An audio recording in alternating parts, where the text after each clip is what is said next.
जय माता की। बछवारस या वत्स द्वादशी व्रत की कथा। आज हम करेंगे बछवारस व्रत कथा। लेकिन उससे पहले यदि आप हमारे चैनल पर अभी नए आए हैं तो कृपा करके हमारे चैनल को सब्सक्राइब कर लीजिए और घंटी जैसे दिखने वाले बटन को भी दबा लीजिए ताकि आने वाली नई वीडियोस की नोटिफिकेशन आपको आसानी से मिल सके। तो चलिए शुरू करते हैं हम आज की कहानी। बछवारस वत्स द्वादशी भाद्रपद की कृष्ण पक्ष की द्वादशी बछवारस के रूप में मनाई जाती है। इस दिन स्त्रियां मूंग मोठ तथा बाजरा अंकुरित करके मध्याह्न के समय बछड़े को खिलाती हैं।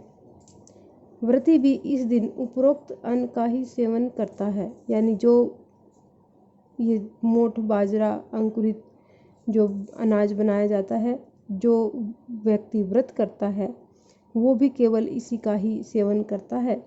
इस दिन गाय का दूध दही का सेवन वर्जित है, यानी इस दिन गाय के दूध का खाने में इस्तेमाल नहीं किया जाता है। इस दिन केवल सब जगह भैंस का दूध ही इस्तेमाल किया जाता है।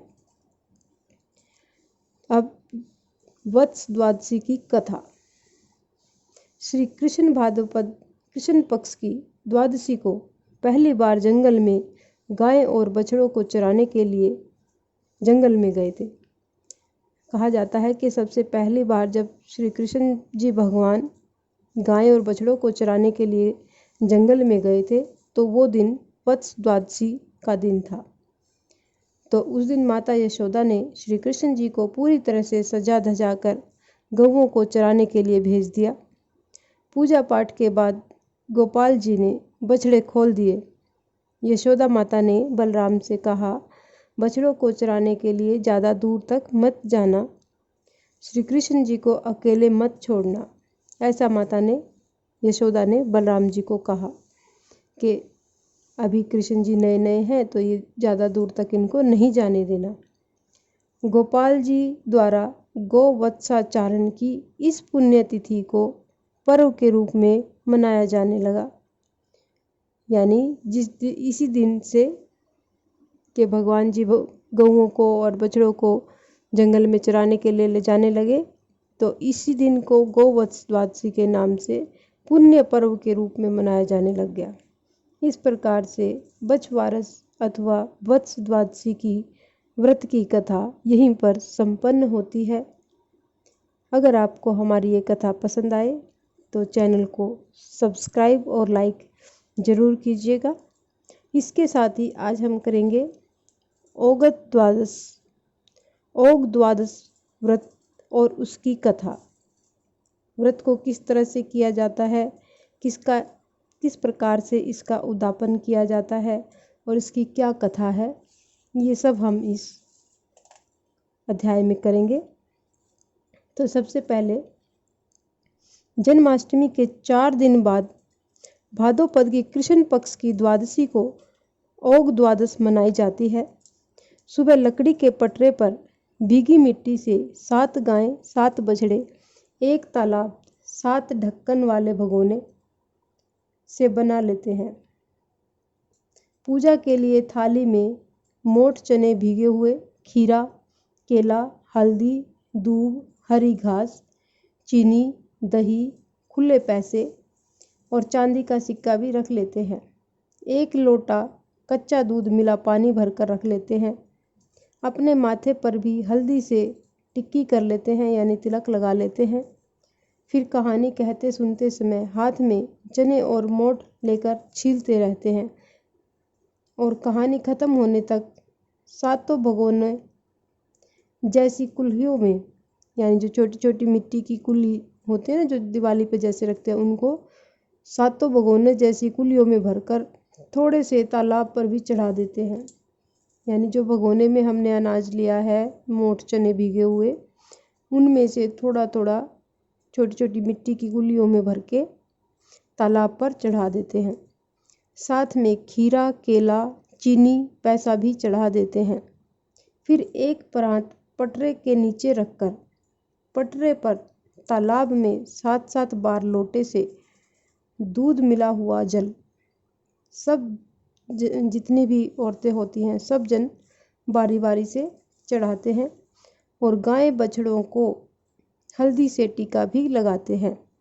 सास बहू या देवरानी जेठानी मिलकर फिर परात वाला जल, चांदी का सिक्का व दूब हाथ में लेकर पटरे पर चढ़ाती हैं। इसके बाद पटरे को धूप में रखकर और सूखने पर मिट्टी जमुना जी में डलवा देते हैं। बाद में पटरे का सामान काम वाली को दे देते हैं।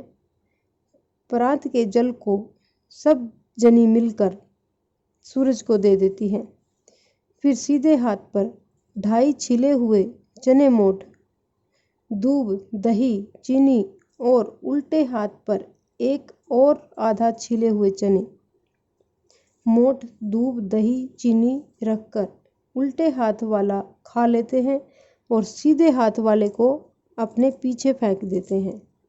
यानी दोनों हाथों में सारी चीज़ें ले लेते हैं और एक हाथ में जो बायां हाथ है, बाएं हाथ वाली चीज़ को हम खा लेते हैं और जो सीधे हाथ वाले है उसको हम अपने पीछे की तरफ फेंक देते हैं। फिर थाली में चने मोट, रुपए, बेसन के लड्डू, फल रखकर पानी से मिनश कर बायना निकाल कर देते हैं। ओग द्वादश के दिन स्त्रियां पूरा दिन गाय का दूध, चावल, गेहूं नहीं खाती। बेसन व मूंग की दाल की पकौड़ी, पूड़े कुछ भी बनाकर खाती हैं। इस दिन व्रत नहीं होता। इस दिन का कोई व्रत नहीं किया जाता, लेकिन ये सब चीज़ें बनाई जाती हैं और खाई जाती हैं। अब इस व्रत का उद्यापन विधि, उद्यापन किस प्रकार से किया जाता है। जिस घर में इसी वर्ष लड़का उत्पन्न हो या लड़के की शादी हो, उस वर्ष पटरे पर 14 गायें, 14 बछड़े और 7 कुलियां बनती हैं और एक बड़ी थाली या अखबार पर चने मोट, 1 खीरा, 1 बेसन का लड्डू, 5 या 11 रुपए, जितनी आपकी श्रद्धा हो। 14 जगह ढेरियां बनाते हैं। उन पर साड़ी, ब्लाउज, पैर पड़ाई के रुपए, यानी जो अपने से बड़ों को पैर छूकर पैसे देते हैं वो, मिठाई, फल रखकर बायना मिनस कर सास को पैर छूकर देते हैं। सब घरों में भी एक एक ढेरी भिजवा देते हैं। उद्यापन वाले वर्ष एक तो प्रति वर्ष की तरह सामान्य बायना और दूसरा साड़ी, ब्लाउज, पैर पड़ाई वाले पैसे, चने मोट, खीरा, लड्डू, मिठाई, उद्यापन वाला बायना निकालते हैं। इस प्रकार से ओग द्वादश का उद्यापन संपन्न होता है। अब हम करेंगे ओग द्वादश की कथा। इसकी कथा इस प्रकार है। एक राजा के 7 बेटे और 1 पोता था। एक दिन रानी ने अपनी बहू से कहा, धान धानड़े को संभाल कर रखना। धान धानड़े उनकी गाय के बछड़े का नाम था। सास के समझाने के बाद भी बहू से बछड़ा विनश गया और राजा के सब कुएं, तालाब सूख गए।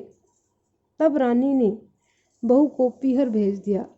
यानी सास ने कहा कि गाय और बछड़े का ख्याल रखना, लेकिन बछड़ा सारी कोशिश करने के बाद भी बहू से नाराज़ हो गया, कहते हैं जैसे, तो वो उससे विनस गया और राजा के सब कुएं और तालाब सब सूख गए और रानी ने बहू को पीहर भिजवा दिया। उसने कहा कि अपने घर चली जा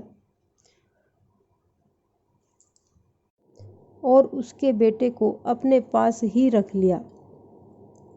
1 साल तक उनके तालाब और कुओं में पानी नहीं आया। तब राजा ने पंडितों को बुलवाकर पूछा कि इनमें पानी किस प्रकार आएगा। तो पंडित जी बोले कि बड़े बेटे या इकलौते पोते की बलि देने से पानी आ जाएगा। तब राजा ने अपने इकलौते पोते की बलि दे दी। बलि देते ही कुएं, तालाब पानी से भर गए। रानी ने बहू को भी पीहर से वापस बुला लिया।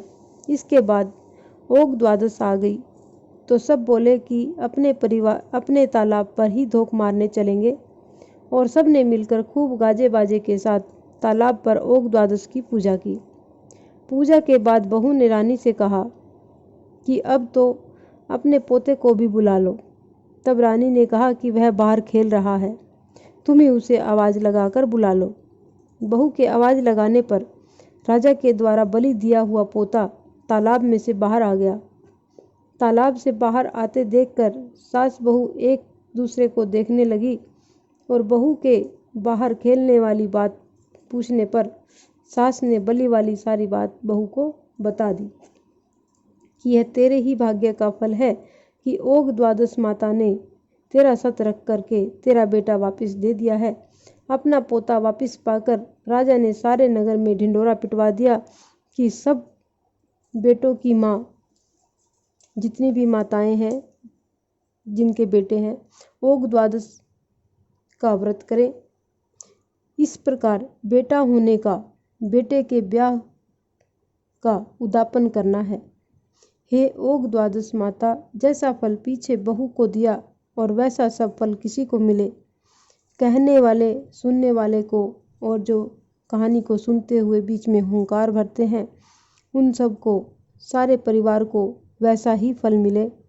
इस कहानी के बाद विनायक बाबा जी की कहानी भी सुन लेनी चाहिए।